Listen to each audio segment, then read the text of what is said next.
This conference will now be recorded. Okay. Welcome, everyone. This is the July 14th, 2020 meeting of the Kingston Conservation Advisory Council. My name is Julie Noble, and I am the chair of the CAC. And on the call for council members, we have Ed Broad, Lorraine Farina, Kevin McAvoy, myself, and Common Council Liaison Michelle Hirsch. Also, we have guest Emily White, and I'm not sure if there's anyone else on the call. If so, please write your name into the chat, and we will recognize you.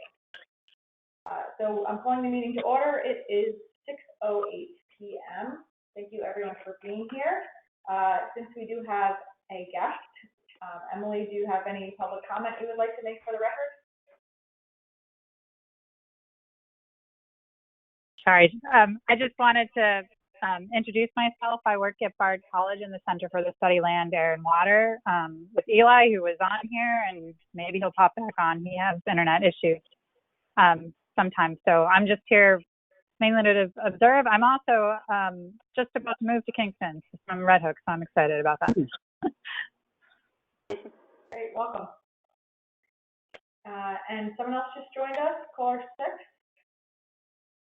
Who do we have with us?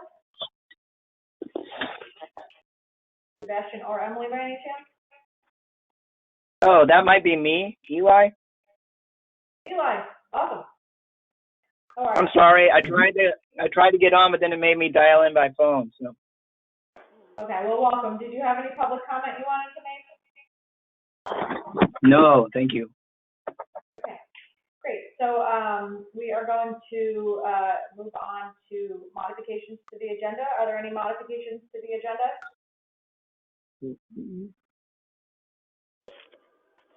No. No. Hearing none, we'll move on to review and approve the June 2020 meeting minutes. We did receive a comment from Emily about under number 5.4 to modify the text to say Sebastian and Emily will edit and revise the aforementioned proposed text to address issues that are relevant to the CAC and send the letter to the mayor by comment deadline. Does anyone else have any other comments or changes? No. Okay. If not, then I need a motion to approve the June 2020 minutes. Motion to approve, Lorraine. Can I have a second?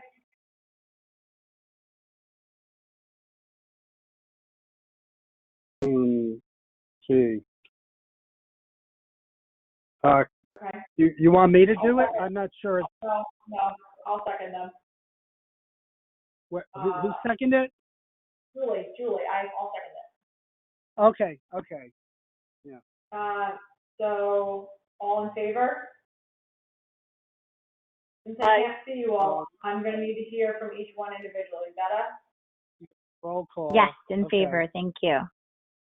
Lorraine? Yes. Aye. Kevin? Yes. Okay. Myself, yes. Michelle, I don't know if we ever established if you're a voting member or not. I'm sorry, can you repeat that? I don't know if we've ever established if you actually have a voting role. Oh, no. I thought I'm just a liaison to observe and report back. I agree. So then we don't need your vote, but thank you for being here. So we are all in favor. Thank you very much. Thanks, Kevin, for putting that together. Okay, so moving on to Wood Smoke and Air Quality Subcommittee, I'm going to toss it over to Lorraine. Okay. So first I wanted to report that the Air Quality Subcommittee met with Chief Brown, with Julie, to discuss, to follow up on the enforcement of the E-Code Chapter 135, 4 to 8, as well as the complaint that had been lodged regarding a wood-burning restaurant uptown. Chief Brown said he recognized the health threats posed by wood burning, yet he stated that the fire department has no authority to enforce any part of the code, despite the code language. This chapter has never been enforced. He suggested the police department might be the enforcer. The chief, was continuing to characterize complaints about wood smoke pollution as neighbor disputes, and I believe this is a mischaracterization, that people are actually asking for enforcement of a code that's designed to protect the quality of the air as well as residents' health. I raised at this meeting Dan Gardenstein's previous guidance that the complaints be documented and records maintained of successive violations. Dan had also said that in general, if people learn that they're in violation of the law, they almost always comply. So warnings by the fire department are an important part of enforcement, even if the chief feels he may have no authority to fine people. Currently, the fire department does not make people aware of the air pollution code. They merely check to see if there's a risk of fire. It's important for residents to be aware the code exists. This could be done in a way similar to, possibly this was a suggestion, to the way the building division inspects and makes people aware of what they might need to do to be in compliance there. We're now faced as a community with a respiratory virus, of course, and on several levels it's becoming more urgent to enforce this code. People's health is known to be compromised by PM 2.5, and people have the need to be outdoors more in order to exercise and conduct businesses such as dining out now. The chief mentioned that he sees a large proliferation in the number of outdoor fire pits operating in the last few months. Regarding the restaurant complaint, the chief reported that the restaurant was told to raise the emissions stack. Emissions will, of course, still be entering the air. The question that was raised at our last CAC meeting remains, which is, can a wood-burning oven operate in Kingston without violating the code? An email was sent to Doug Coop, who was the older person involved with the complaint, asking him to forward an invitation to the complainants to speak to the air quality subcommittee, but there hasn't been any response from Doug. There were several other suggestions the subcommittee made. One was to possibly develop a part-time position for a person with responsibility for documenting the complaints and responses, either through the fire department or through the police department. There was also a suggestion that education efforts continue, and some possible ideas were to speak to the public health community, to raise awareness of the existence of the code, perhaps through a press release focusing on encouraging healthy behaviors at this time, including mask wearing, social distancing, and not burning wood. Another suggestion apropos of education was continue education efforts via the BARD partnership and the Kingston Air Quality Initiative. And I wanted to just mention that there was the subcommittee is kind of evolving in terms of membership. So there, at that meeting, Casey and I were there, and my husband as well, and he may continue. And Lynn Johnson had volunteered to participate, so she may become a member of the subcommittee as well. I wanted to say that it's unclear to me from that conversation whether the building division is still involved in wood smoke pollution complaints, because I understood from one of our previous CAC meetings that they were no longer involved. Yet they were involved with the restaurant complaint, so I'm not sure on that. I don't know if you know anything about that, Julie, whether you're clear yourself about that. I don't know. The restaurant involvement would be that it's an actual structural building code, an evaluation of whether it was a building code violation. The smoke itself wasn't the reason that the building safety division was brought into it. It was about the stack, the actual infrastructure itself. The smoke and the complaint went to the fire department. So in this case, they're both involved. But so if it's like a structural or building issue or code issue, code from the perspective of the building issue, then it's building safety. If it's from the perspective of smoke or nuisance smoke. Okay. Smoke. Yeah. Then that's the fire department. Okay. Let's see. So, on to the next item. I have been invited as the air quality chairperson to be interviewed on Healthy Ulster Radio, which is the health department's radio program in August. So I'll be doing that. I wanted to mention regarding Julie, you had sent along something from the mayor that was a communication from Environmental Advocates of New York. So maybe you're planning to discuss that, and I could save this comment for then if you want. Are you planning to discuss that communication later? Yes. Yep. Okay, so I'll save that one.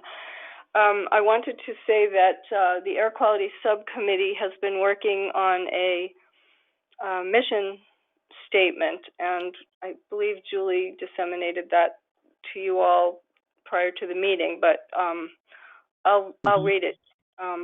It's brief. It's actually parallel to the mission statement of the CAC. It says, ensure the conservation of clean air in the city of Kingston and the enhancement of the protection of clean air while fostering unified action on matters of air quality. And the goals under that would be, as the city of Kingston continues to see increased growth and development, the CAC Air Quality Subcommittee seeks to, number one, assure this development is sustainable and that good air quality is preserved. Number two, provide equitable access to clean air for all residents. Number three, explore levels of protection of clean air on the municipal, state, and federal levels. So I wanted to run that by you all and get your input on it to see if you had a chance to look at it, see what your thoughts are on this, and whether you feel it's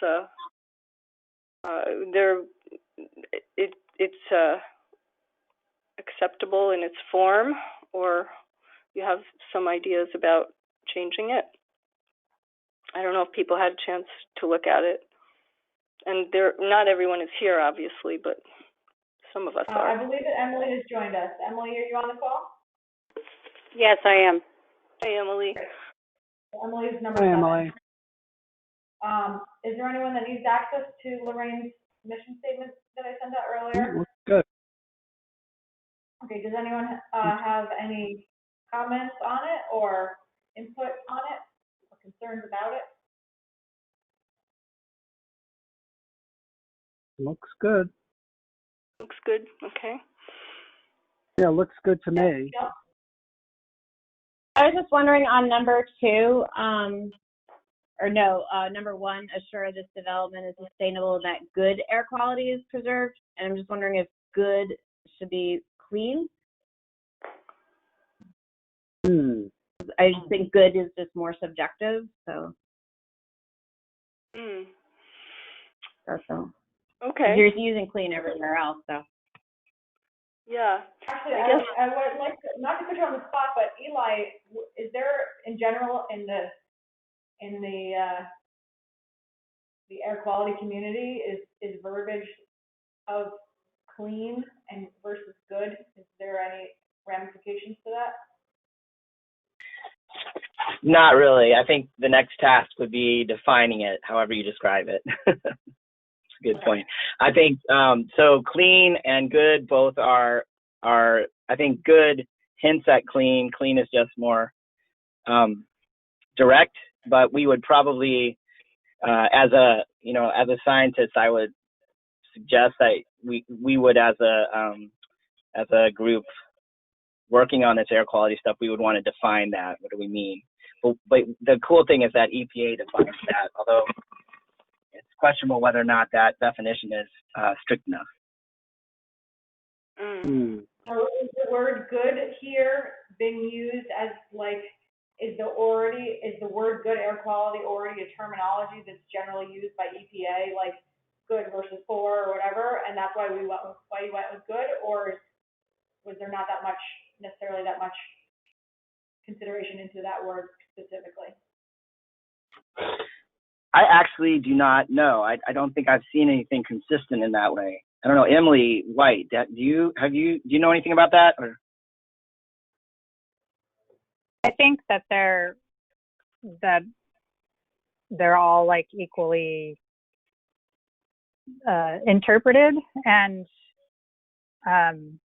they're not super technical terms anyway. So I think that it's whatever you want to go with, and you're not saying it's meeting any standard. You're just talking about sort of the general idea that the air quality is good, it's clean, it's healthy. So I think it's fine. Great, thanks. I think also to Michelle's point is that if you're just visibly looking at these three, number 2 and 3 both use clean air and one uses good air. So for consistency's sake, even at best, we should use clean air to be consistent across the three goals. I support that. Any other thoughts on good or any other comments in general? This is Lorraine. I was just thinking that I think my choice of good there had to do with the noun of air quality. So maybe what I could do then is just shift it to, so there would be parallel structure with the other 2 items. Assure this development is sustainable and that clean air is preserved, and forget quality. How about that? I think that's okay. Sounds good. Yeah, okay. Clean air. Okay. This is Emily. I haven't had a chance to read it. I did have a question about the first item, which was to one of the first statements was to conserve air quality. And I assume that, what does that mean? Is it conserving the air quality we have? I think you're talking about the actual mission statement, which states ensure the conservation of clean air in the city of Kingston and the enhancement of the protection of clean air while fostering unified action on matters of air quality. And the language of that, as she was saying in the beginning, as Lorraine was saying, is this is I don't want to say play on words, but it's basically a subdivision of what our CAC's mission statement is. It's a modification that's specified towards the air quality subcommittee. Yeah, that's true. And then the other question, is there a reason it has to be passed tonight, or are we trying to pass it tonight, or are we? I don't think we're passing anything. This isn't something that needs to be passed. It's really just for honing messaging. So we're really just all contributing input here to make sure that we feel like this is accurate and succinct messaging for moving forward with the air quality initiative. Unless people feel otherwise, I don't think we need to pass anything. Oh, okay. Okay. So any other comments on that? So is the conservation the right word?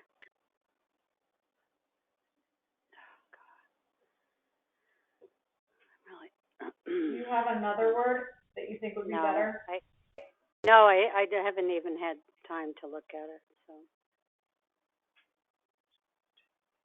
Are you saying like versus something like preservation?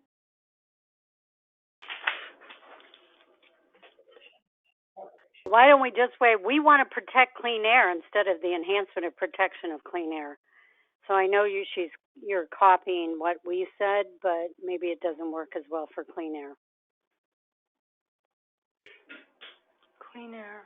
Yeah, I would actually sort of agree that taking the original statement, although I understand the value of that, it does make it a little bit wonky. And so we want to protect clean air, and the conservation of clean air. I don't know, to me it just means we're conserving it. We usually say in my business we want to conserve, protect, and restore, so it would be conserve, protect, and enhance or make better or something. So you got all the right words in there. I'm just wondering if it needs to be a little stronger. What if we kind of excise some words as you're suggesting, and maybe say use the word protect, as you said, and start with protect clean air in the city of Kingston while fostering unified action on matters of air quality? That kind of streamlines it.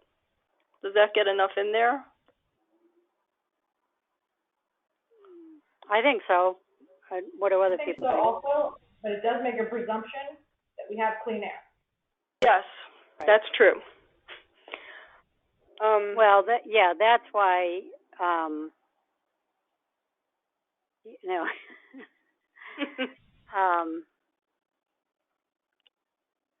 what's her word for cleaning up our air?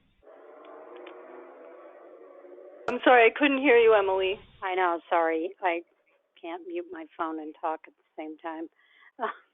So that motorcycle might have gone by your house, too. Probably coming now.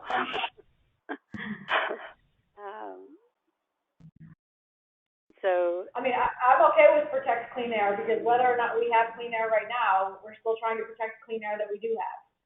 So, I don't know. I mean, I don't necessarily want to spend a million years on the word thing. Improve. So improve and protect clean air. Protect and improve air quality. Protect it, clean air and improve air quality. Clean air. Protect. I mean, And Eli's on the phone. What do you think? I think I always like shorter mission statements,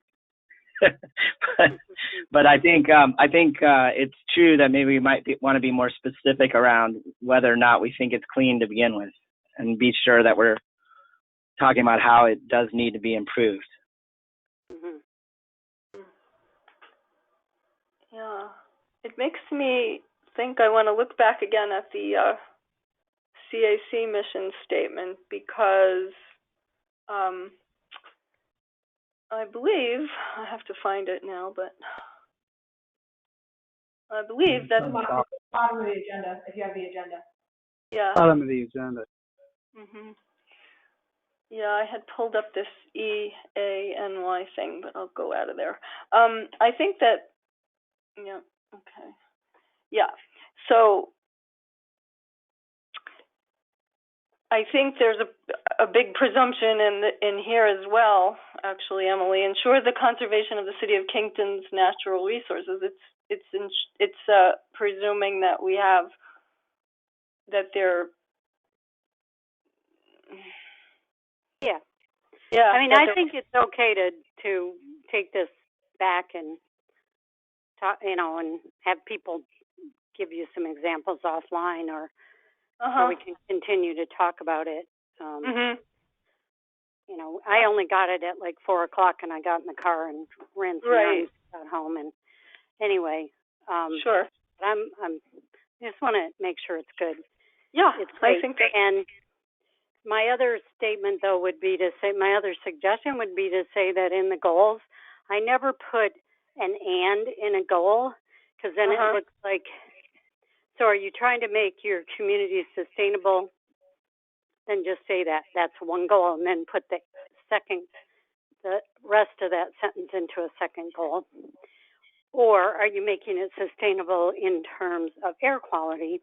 And that's a good point, yeah. And you want good air, and that good or excellent air quality is preserved. Okay, yep. Yeah. Okay, so these are really good points. I think that where we are now is, I didn't send this out with much advance,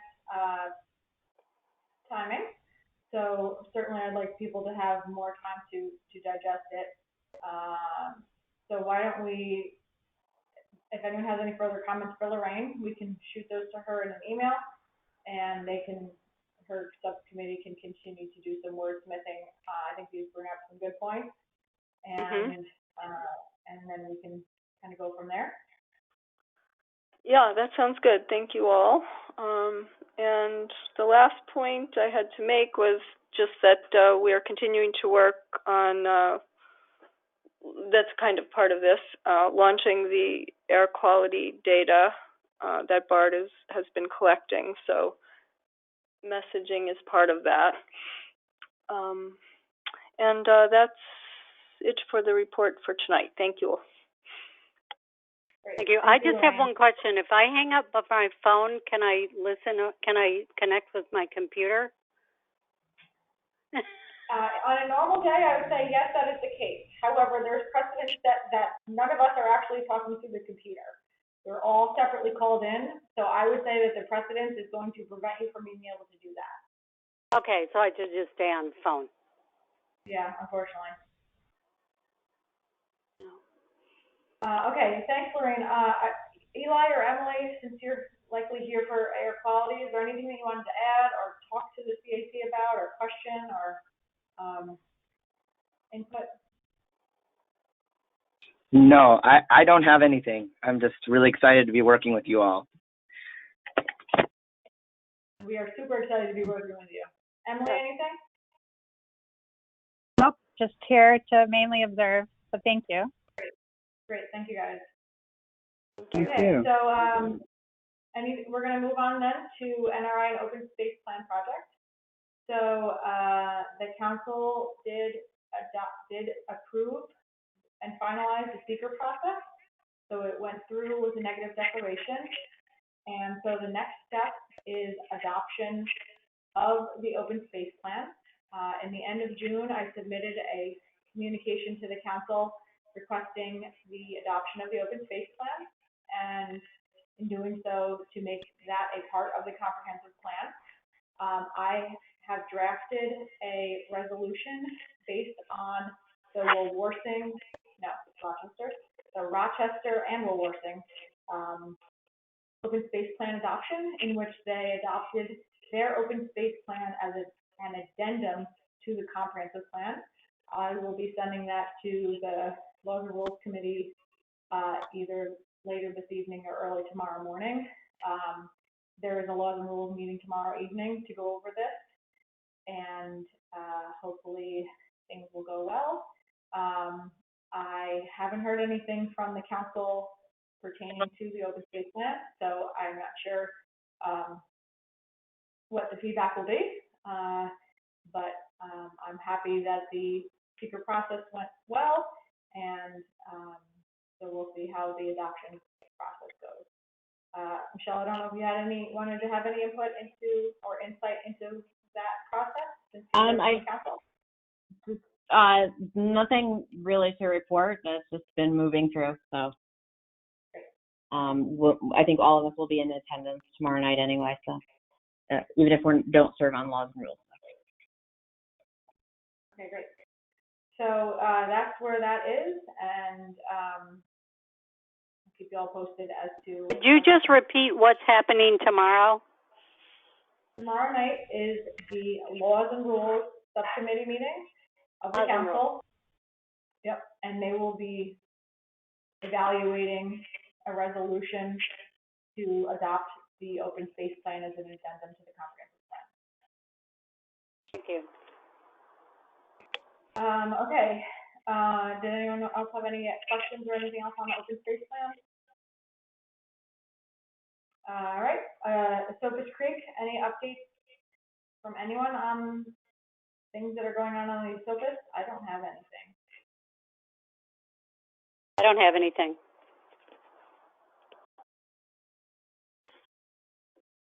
Kevin? Have anything? No. And Nope. Sebastian, did you make it on the call? see Sebastian on the call. Okay, so then we're going to table that because we don't have anything. And Sebastian's not here, so I don't know that we have anything with pedestrian street either. Or does somebody else have something?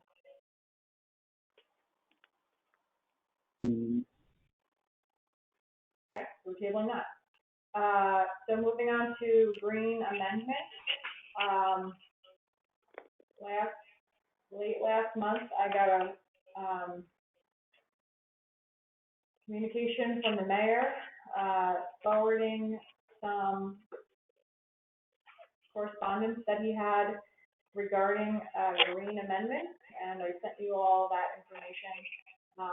It seems as though generally a green amendment is a 15-word addition to the New York State Constitution that would state each person shall have a right to clean air and water and a healthful environment.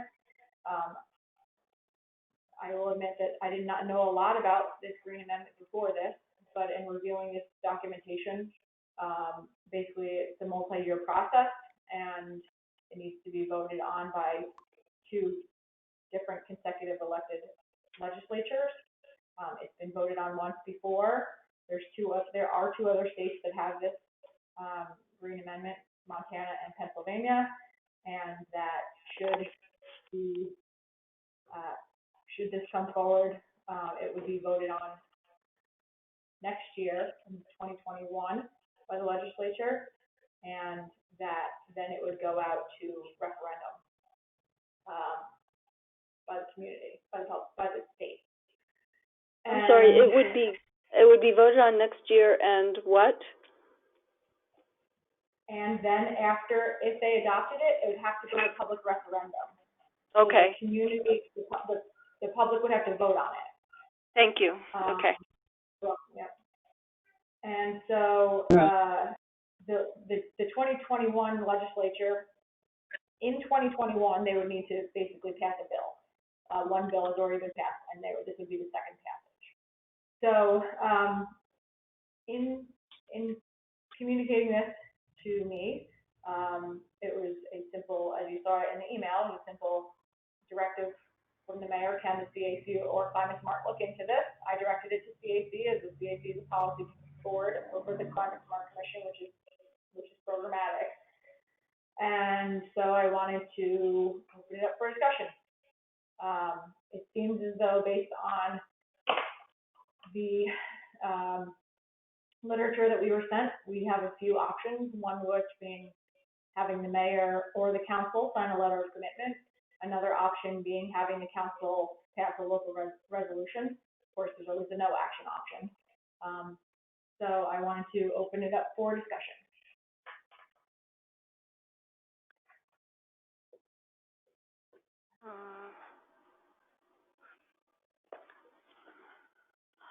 I mean, this is Lorraine. I think it certainly belongs here at CAC from what I've read here. And it looks in this, what's this document called? This resolution that was sent along with opportunities for edits or particular issues of importance to cities. We can certainly, I believe, add in what we think is important in Kingston. So I think it's a good thing to take up for sure. And you're suggesting taking it up as in we would draft a resolution and put it forth to the council? It's hard for me to hear you. Could you say that again? I'm sorry. I'm just clarifying that you're saying that you're suggesting that the action of the CAC would be to advocate for a resolution by the council. Yes, that's my suggestion. Okay. Other folks?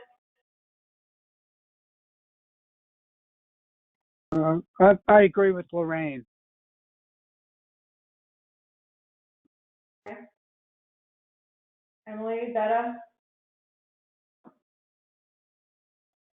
That sounds great. opposed. I haven't had a chance to read the details, but I mean, it sounds fine. You're opposed, Emily? Why?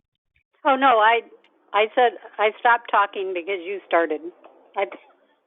I'm not opposed. Oh, I'm done. Okay. I thought you said I am opposed. Yep.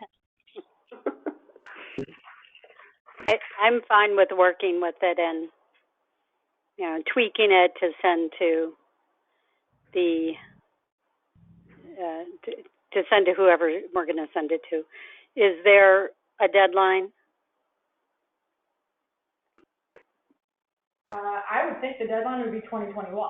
I actually don't know. I didn't. Yeah. I don't think that that's the case. I mean, the legislature that will be voting on it is next year's legislature. So yeah. I think that I don't think that there's a deadline. I think we have time. Okay. That being said, time also means it's a 2-month process getting anything through the council just by factor of the process. So if somebody wants to volunteer to take this example, look at the documentation, do some work on this, and draft up a resolution, which we could review and discuss at next month's meeting, I can put it forth then to the council in the end of October, which would mean it would go to laws and rules. Not October. I was way off. I am pushing this year fast. I would put it forth to we would talk about it at the August CAC meeting. I would send it to the council at the end of August. It would go on the September laws and rules meeting, and it would be voted on in early October. Yeah. So, is it your understanding that this document that was sent to us by Environmental Advocates of New York could remain as is, as our resolution with additions, or we have to come up with an entirely new resolution for Kingston? Typically, this could be as simple as change the word to add the word Kingston to it. Oh boy, you were breaking up. I couldn't hear you. This can be as simple as changing the words that are not local to Kingston. Okay. And making it very Kingston local, and more specific to us, so that we're just, we could take the simple route of just rubber stamping this exact one, but we also can make it more poignant to the city by adding local relevant examples about why we and our council feel strongly about it. Right, like you could work on, Lorraine, you might want to put more in about the combustion of fossil fuels and pollution, and and on the first bullet, we might want to say that sea level rise is a threat to us. And some other things. So they've kind of written everything in here to get every area of the state. Okay. Well, I mean, I certainly have some ideas on this, and if Emily, not volunteering you, Emily, but if you might want, if I could throw some at you and maybe you throw some at me, maybe we can figure something out. Okay, that's a good plan. Okay, that's great. Thank you. I would also suggest that you can add in there a reminder and reference for the council and the community of previous green resolutions that have passed, like the Paris Agreement that we passed, setting the goals, like referencing our climate action plan, the actions that we have done and the council has taken, which would give relevancy to why is our council making action on this? And basically it would be showing that they would be advancing and continuing with their support of sustainability and green principles for the area. So if you guys will draft that up, it would be helpful if you were to circulate it before the meeting, so we could discuss it at the meeting, as opposed to seeing it for the first time, if we want to stay on the timeline that I just mentioned. Again, it doesn't have to be on that timeline. It could be a month later than that. But it's really up to, whenever you pull it together. I would look to maybe Pennsylvania or Montana to see, or other bills that have passed. But I'm sure we could also use this resolution and modify it. Okay. Yeah, I'll certainly make a beginning with it, and I'll go back and forth with Emily, and we'll see what we come up with and what we might need in order to get something going by August. It may be longer, I don't know, but I will certainly volunteer to make a start on this. Yes. Great. Michelle? I don't think it has to be like overly complicated. Because the actual Green Amendment is just going to be a 15-word addition to the New York State Constitution.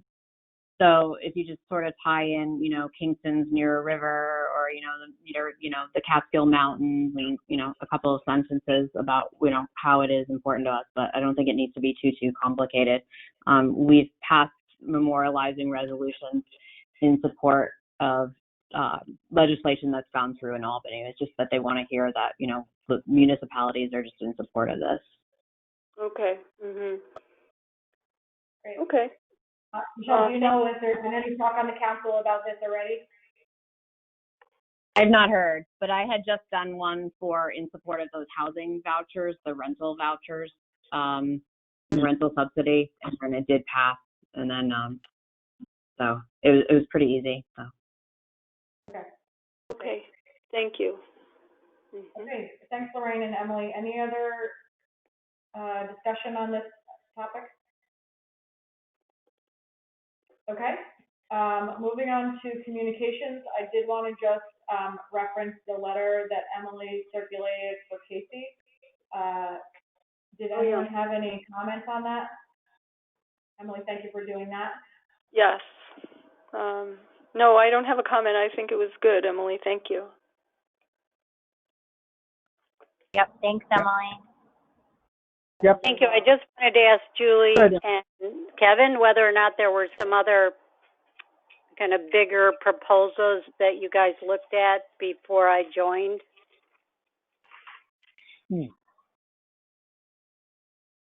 I will say that the 197. Where the brickyard was, or the Hudson Landing.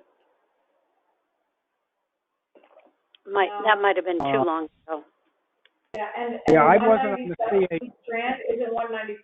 It's like 6585, right, Kevin? Yeah, I saw that. Yeah, 6585. Yes. Yeah, and is it called the Meadows? Is that one development called the Meadows? The Kingston Meadows was the project along the rail trail. I where just the county remember the name. Yeah. Okay. So is it called the Kingston Meadows or the Meadows? It was called Kingston Meadows. Okay. All right. That's great. Thank you. Yeah, that's great. Also, this is jogging my memory that at our Climate Smart meeting, a discussion came up as well about how to thank him, and it was discussed, and Kevin and Better remind me, I think it was discussed and decided that it would be the most poignant for Climate Smart to also sign on to the same letter. Oh, okay. Oh, so do I need to send it to anyone? Well, I would say that if you would add the climate, like double letterhead on the top, Climate Smart and CAC on the top, and then add the names of Climate Smart on the bottom as well. Okay, can you, I don't know if I have the logo, so if you could send that. And I just want to say this as a humorous thing. For some reason, I totally spaced out, and I thought, well, I'll just print it out, and everyone can sign it tomorrow at the meeting. And then I thought, oh, no, we're not. And it was so sad. It was like, wait, I've been in this for 4 months, and I'm right. So anyway, but you have his address. The new normal. His old card, his card to himself. So I can do that, and okay, and that would be great. Thank you, Emily. Thank you. Yep. Okay. Any announcements or events? Yeah, I have one. I'm just forwarding it right now, and it's really for the climate smart people, but there's a webinar tomorrow because Phillipstown down in Putnam County, they did their greenhouse gas inventory, and they looked at their trees, and they looked at their wetland, which is Manitou Marsh, and they included that in their inventory as kind of a sequestering of carbon. And I thought that was really cool, and maybe the next time around you can think about that, if not this time around. So that was very innovative, and there's a webinar at 1:00 tomorrow. So I sent that around. Yes, Sean is planning on attending that. Oh, great. Great. Okay, any other announcements or events? Oh, yes. Next July 23rd, I think Beth Rossler is doing a Hudson River Estuary Program webinar. Right, on tributaries. On the tribs, exactly, yeah. And also, they are going to do a fall tributary trees for tribs planting. So if there's any place, they are looking for property owners, private and public, for that. So if there's any place, along one of our tribs, you can start thinking about that. Okay. Others?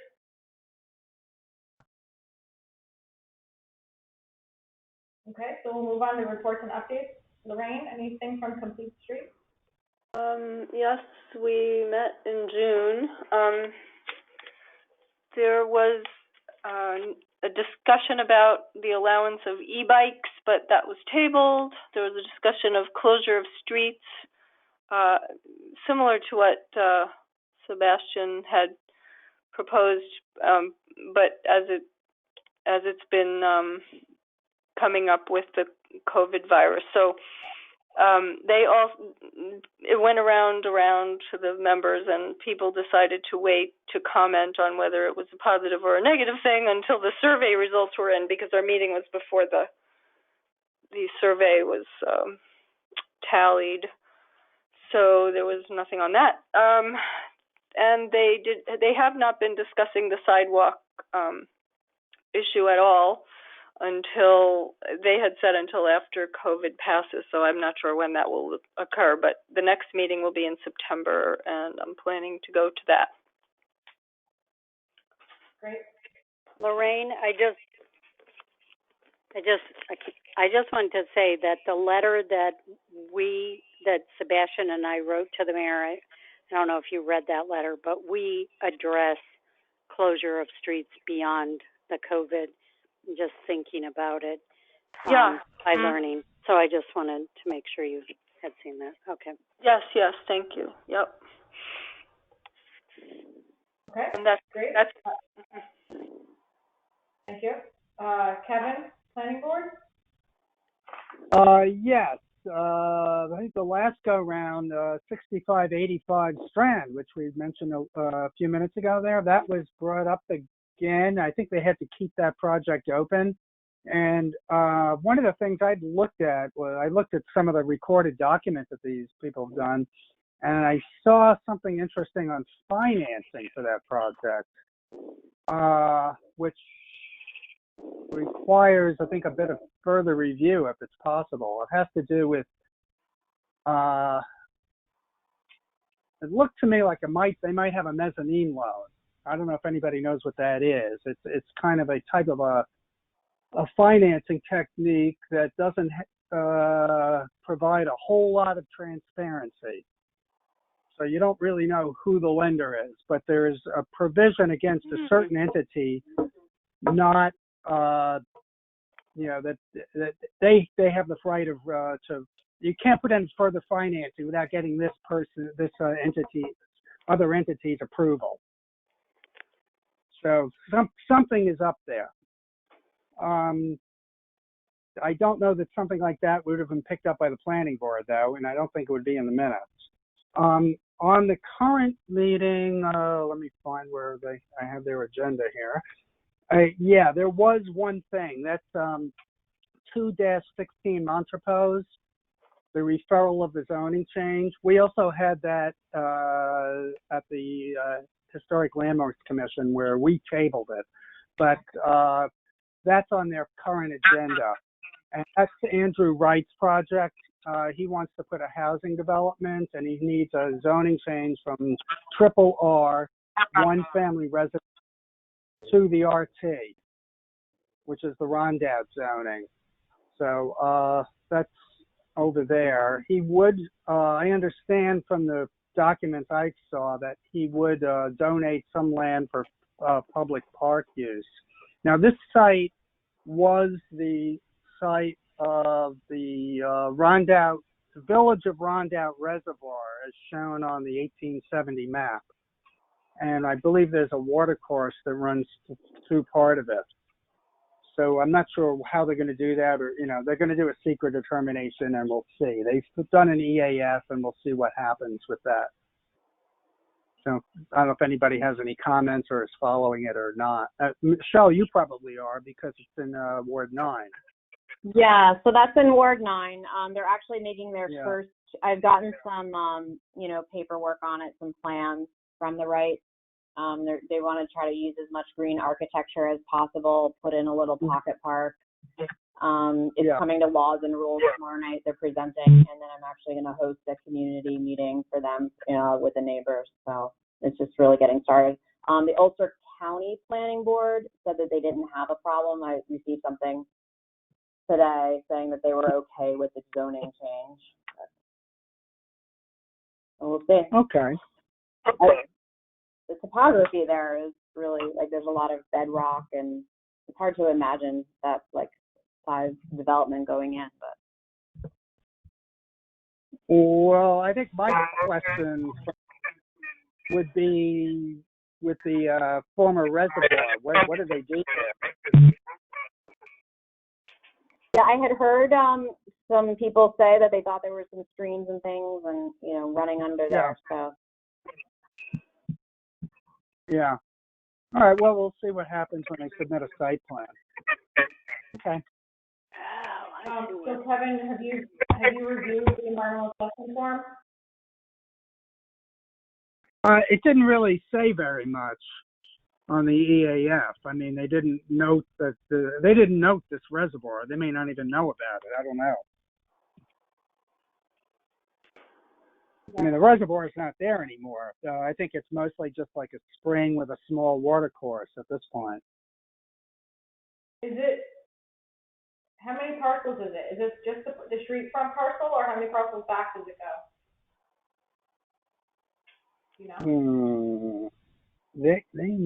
I have to check the parcel viewer on that. Yeah, We weren't so or maybe Michelle, off the top of your head. That front parcel is 0.85. I'm looking at the parcel viewer now. That front parcel is 0.85 acres. And there's a 2.6 acre parcel behind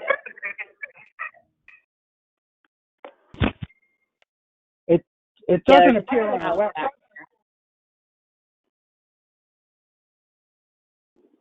Yeah. I mean, I don't need to know right now. I'm just curious. I don't think this appears on the wetlands map. The national wetlands map, and it's way too small for the state wetlands. Way too small. Mm-hmm. Yeah. I mean, are they going to have trouble with drainage? Well, I don't know. Mm-hmm. Could be. There's a hill there, so it's coming up. Yeah. Mm-hmm. Well, also, so for those of you that don't know where this is, it's where Montrepose dead ends or tees into Pierpont, West Pierpont, and it's on the left-hand side, and it's just people just park there and there's nothing, right? Mhm. Yeah. Yeah, They had been parking there, and the owner put barriers up to block people from parking. So it's on the opposite corner of Ulster Academy. Mm-hmm. Right, exactly. So Kevin, you're saying what It's 0.8. what is it related to the reservoir?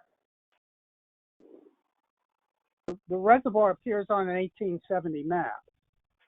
In that small space? Yeah.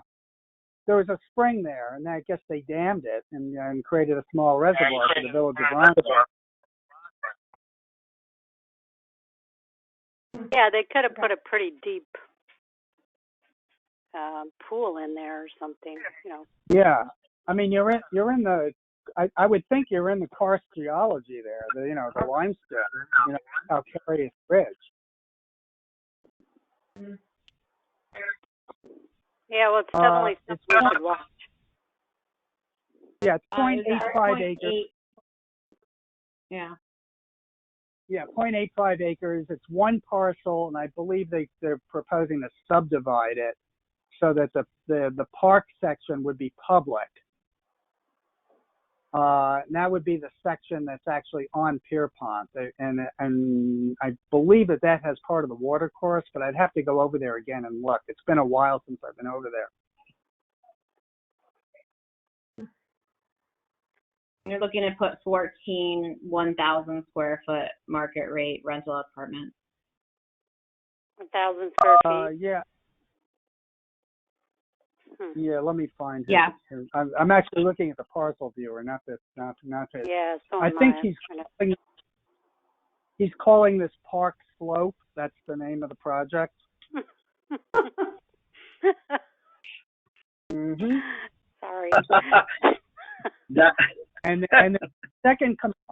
there's a second component in Port Ewan near Bosse's that they're doing as well, which has not been submitted to the town of Esopus rather. Uh-huh. I don't know if anybody's seen that. It's a parcel that we all drive by a million times in our life. I really thought of that as a place to build apartments, but I mean, it's infill development, right? I mean, basically, we're building within a community. Right. So, I think that from our perspective, we should just be certainly mindful of any water impacts. Yep. So, if you keep us posted on that. Yeah, we'll follow it up. Great. Thank you, Kevin. Anything else from the planning board?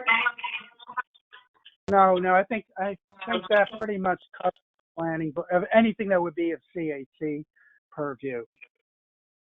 Okay, thank you. Anything from public safety, Michelle? Nothing too much has been going on, but we do have a sort of a larger thing on the agenda for upcoming public safety this month with taking out like the 11 traffic signals through the city. There's a study that the county had done, started in 2018, and the city engineer is recommending that these 11 lights be removed. And so it would be a vote. Yay. Correct. Yeah, we should send a letter in support of that. You were breaking up a little. I'm just saying from an environmental perspective, I mean, I don't have proof, but my understanding is that stop signs are more efficient in terms of emissions than lights because there's less idling. But I don't actually know if that's 100% the case. So maybe we shouldn't send a letter. But I'm glad that you're looking at it. Mhm. Okay. Yeah, I have. There was a study that was done, and I think I can't remember if they mentioned that about the environment and the idling. I seem to remember there might be something like that in there. Great. Okay, thank you. Kevin, anything from any update on zoning committee? Yeah, the only update is we had another conference call on this. They've been doing this every week or every other week. And the last go round there was a discussion with Emily Flynn as to whether it would be better for this group to become part of a subcommittee of Live Well, which they would call Grow Well, or it should be an independent, stay as an independent committee, and whether Live Well Kingston or the CAC would be better suited to advocate for a possible urban agriculture zoning change. Emily seemed to think that the CAC would be better suited to do that if and when the time comes. Okay, so you're not talking about the full zoning effort moving under CAC? No. I think that's been tabled. The full zoning's been tabled. I mean, it's financial issues. But, this would be a limited zoning, based upon what Jennifer Schwartz-Berkey O'Donnell had done in the phase 2, where she had a template for zoning, and we would, fill in the blanks, so to speak, in the template and make whatever necessary edits and then present it. Mm-hmm. But Okay, right so now, I think I'm a subcommittee of one working on the zoning. So a few people said they would help. So we'll see how quickly this proceeds. But leave it on the agenda because it comes up at every one of their meetings, and it is being discussed with Live Well as well. So. Okay. You're a strong subcommittee, Kevin. We have all of our faith in you. Yeah. Well, hopefully, I have the time to actually draft something. So we'll see how far it goes and how fast. Kevin, I'd love to reach out to you about this off meeting at another time, just to hear about some of the ideas about it. So it's just something I'm sort of interested in as well. So. Okay, sounds great. Yep, and do. Okay. Thank you, Kevin. Somebody want to give a climate smart update? Betta or Kevin? Betta, are you still around? Climate. I missed the last Climate Smart meeting. I was sick. Okay. Oh. How are you feeling? Climate smart. Better? Yeah, much better. I just had a bad flu. Mm-hmm. Well, we talked a lot about Climate Action Plan 2.0. We have received approval now from the Novo Foundation to be funding Climate Action Plan 2.0, which is very, very exciting. Meeting with them tomorrow. And we talked about refrigerants as well. So the Pollution Prevention Institute has committed to offering a 6-month monthly refrigerant workshop for strictly the city of Kingston and also Phillipstown. And so it'll be like the Climate Action Planning Institute. It will be an active workshop in that we will actually complete our refrigerants inventory and create a refrigerants management plan as part of this workshop. So Sean Coster will be representing the city on that, and members of Climate Smart Kingston will be participating as well to be able to provide him some assistance with that. So that's pretty exciting. I did announce officially at that meeting that we've received silver certification through the state, which came out more than a month ago, but that's just now officially been announced at that meeting. And I don't know, Kevin, do you remember anything else? Yes, John, under Heat Smart, John Wackman discussed the Sustainable Hudson Valley Live Green Group purchase program to make it easier and more affordable and convenient for residents and small businesses to switch to renewable technologies. And I believe he had a flyer that went along with that. And there was a Zoom briefing, I think the previous week on that Serena and John were both at. Okay. And Jessica has been following up on this New York State Energy Stretch Code.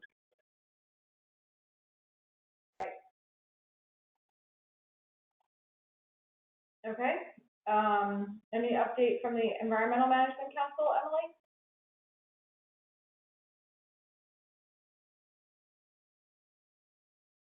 Can't hear you.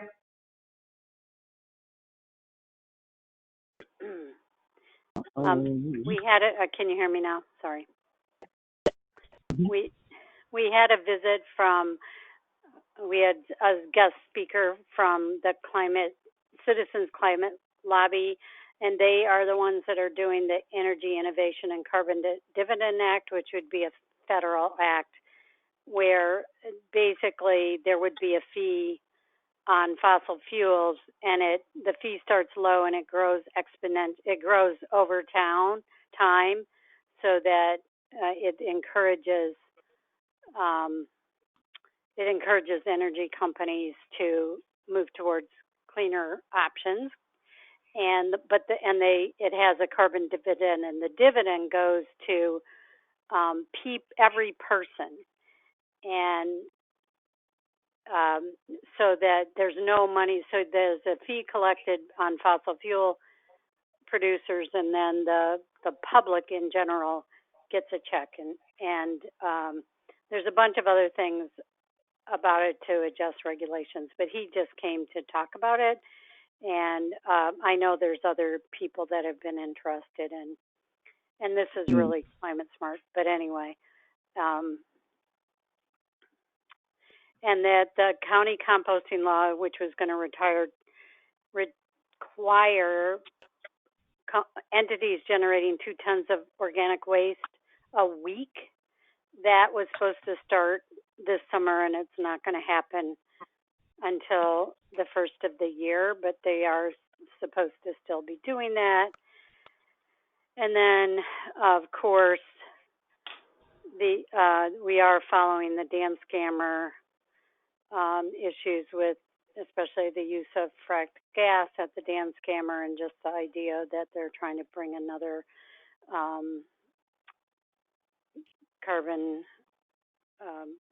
another generating plant that uses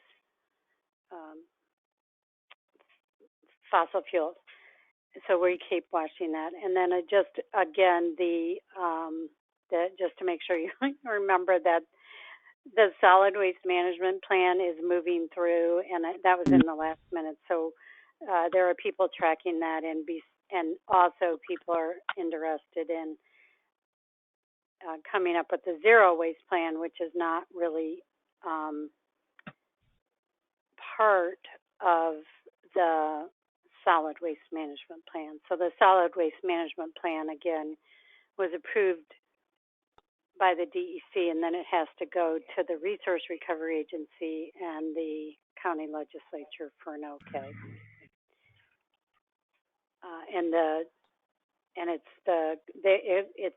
It looks at a county landfill, transport by rail out of the county, biomass conversion, and improved recycling. So there still can be a lot done with the zero waste plan besides. Mm-hmm. Okay, thank you. Tree Commission, I went to the Tree Commission meeting today. Okay. There's been an uptick in the efforts on behalf of the city to really look at dead and dying and at-risk trees, removal and pruning. And so 10 different trees were addressed as part of that process. New on the list today, and half a dozen or more were discussed from the previous meeting about those that had action taken either by DPW or homeowners. There's also a brief discussion about the pike planters and the management of the trees and vegetation within those. And I also went over the Varman Park project. So as part of the commitment that we have to REPCO from a resolution the council passed a year or so ago, we have commitment and obligation to remove the fence in between the Metro building and Varman Park, and that is fully embedded with vegetation, most of which is not desirable. So there was just funding allotted through the council in order to put that out to bid to fulfill that obligation, and so I went over that with the Tree Commission as well. And I will be walking through that parcel with representatives from the Tree Commission and a certified arborist to ensure that we're not going to be taking down any trees that are of value. And also shared with them the new planting plan that RUPCO has put out, which includes additional new oak trees, which are trees of value. So that is how the Tree Commission meeting went today, and the next meeting is in a month. They moved their meetings up till 3 o'clock for the summertime on the second Tuesday. I have one question.